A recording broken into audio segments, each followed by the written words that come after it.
Hola, hoy vamos a hablar todo sobre los decretos supremos 4640 y 4641.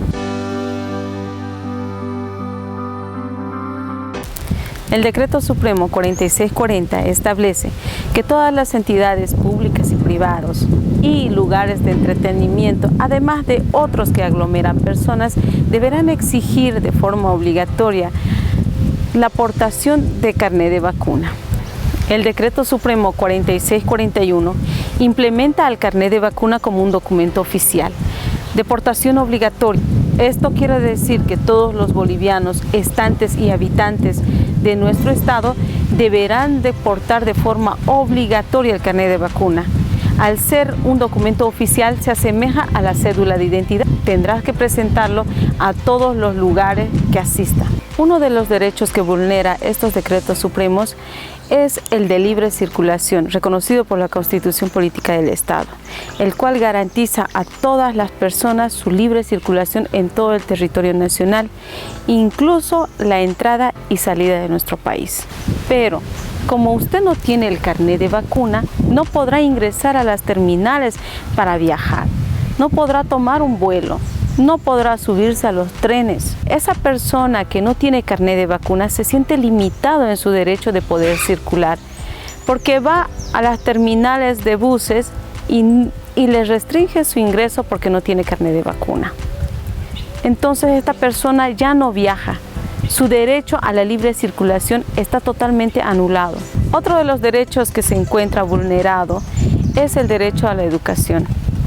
Toda vez que los padres de los menores de edad se encuentran afectados por esta situación porque sus niños no tienen carnet de vacuna, porque sus niños sin carnet de vacuna no podrán ingresar a las clases presenciales. Del mismo modo, afecta y vulnera a la comunidad universitaria, pues los jóvenes no van a poder asistir a clases presenciales si no tienen el carnet de vacuna. Otro de los derechos que se ven vulnerados son el acceso a los servicios básicos.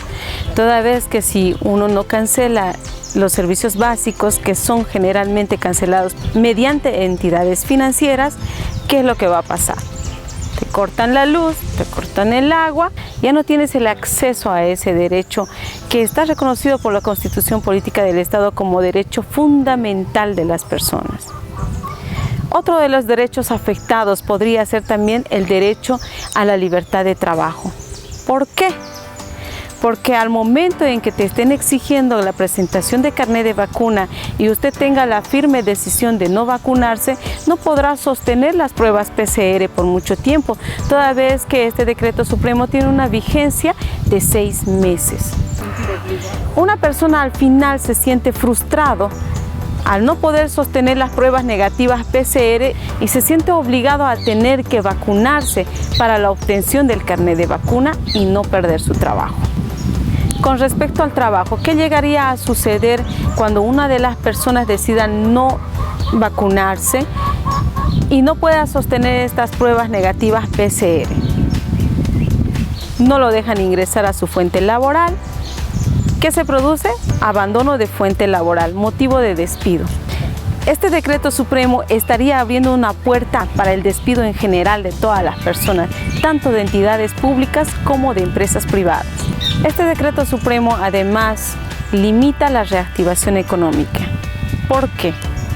Hay una afectación a la persona que no se vacuna y debe de hacer las pruebas PCR, debe invertir en la prueba en vez de invertir en su crecimiento personal, familiar y patrimonial.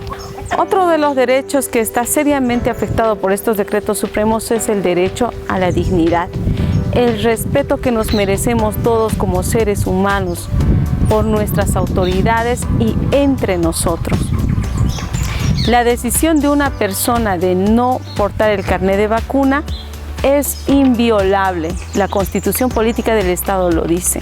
Toda vez que la Constitución Política del Estado establece como una de las garantías constitucionales que una persona no será obligado a hacer lo que la Constitución Política del Estado y las leyes no manden.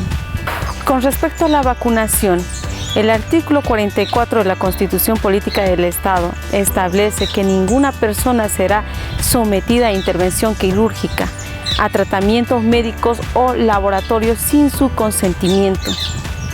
y mucho menos a experimentos médicos. Todos los derechos fundamentales que tenemos como personas, bolivianos estantes y habitantes de nuestro país, del Estado Plurinacional de Bolivia, están garantizados por nuestra Constitución Política del Estado. En su artículo 13, el mismo reconoce que nuestra Constitución Política del Estado está suscrita bajo los convenios y tratados internacionales de derechos humanos. Los mismos respetan la voluntad de las personas de no someterse a ninguna intervención quirúrgica, tratamiento médico o laboratorio, y mucho menos de someterse a experimentos científicos sin su voluntad. Sin temor a equivocaciones, este decreto supremo es inconstitucional. Los decretos supremos son reglamentarios a las leyes. Las leyes para su tratativa y su aprobación deben ser previamente socializadas por la Asamblea Legislativa del Estado Plurinacional de Bolivia. Una vez aprobado, será posteriormente promulgado por el presidente de Estado. A partir de ese momento, la ley es aplicable de forma obligatoria, es coercitiva. Esto quiere decir de cumplimiento obligatorio para todos los habitantes de Bolivia. Los decretos supremos jerárquicamente se encuentran por muy debajo de la ley. Decreto supremo, ley, Constitución Política del Estado. Los decretos supremos no tienen el rango de ley para un cumplimiento obligatorio. Las autoridades, al querer implementar el cumplimiento obligatorio de un decreto supremo, es como si lo estuvieran subiendo a la categoría de ley que no corresponde, porque no es ley. Solamente las leyes son de cumplimiento obligatorio. Estos decretos supremos en su redacción establecen la obligatoriedad como si tuvieran rango de ley, y no lo son. Y mucho menos las resoluciones administrativas emanadas por autoridades administrativas, municipales, departamentales, resoluciones que no son de cumplimiento coercitivo porque no tienen rango de ley. Estos decretos supremos, además de ir en contra de la Constitución Política del Estado, discriminan a las personas por el solo hecho de no portar con el carnet de vacuna. Discriminación que está prohibida constitucionalmente, toda vez que dice que no se le va a discriminar a las personas por ningún motivo. Y todas las personas tenemos derecho a la dignidad y a que se nos respeten nuestros derechos.